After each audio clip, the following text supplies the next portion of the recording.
चला मित्रांनो, आज आपण अलंकार हा विषय शिकूया। अलंकार मराठी भाषेचे सौंदर्य।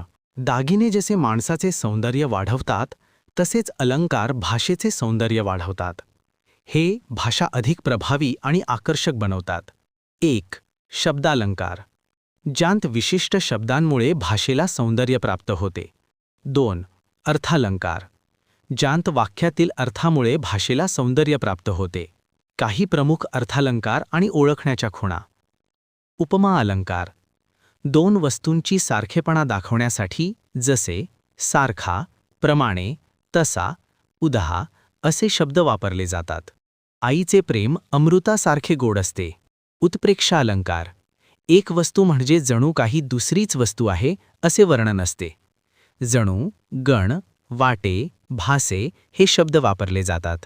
आकाशातील चांदणे जणू फुलांची उधळण। रूपक अलंकार, दोन वस्तू किंवा व्यक्तींचा नुसताच एकपणा नसून अर्थ पूर्ण केलेला असतो। धनुर्विद्या हे उद्दिष्ट असलेली ही ज्ञानक। इथे धनु म्हणजे कौशल्य दाखवले आहे। अतिशयोक्ती अलंकार, कोणतीही गोष्ट आहे त्यापेक्षा खूप जास्त स्पष्ट करून तिचा असामान्यपणे वर्णन करून सांगितलेली असते। वीर मराठी गर्दने पर्वत सर केले। असे व्हिडिओ पाहण्याकरिता मराठी ग्रामर चॅनलला सबस्क्राइब करा।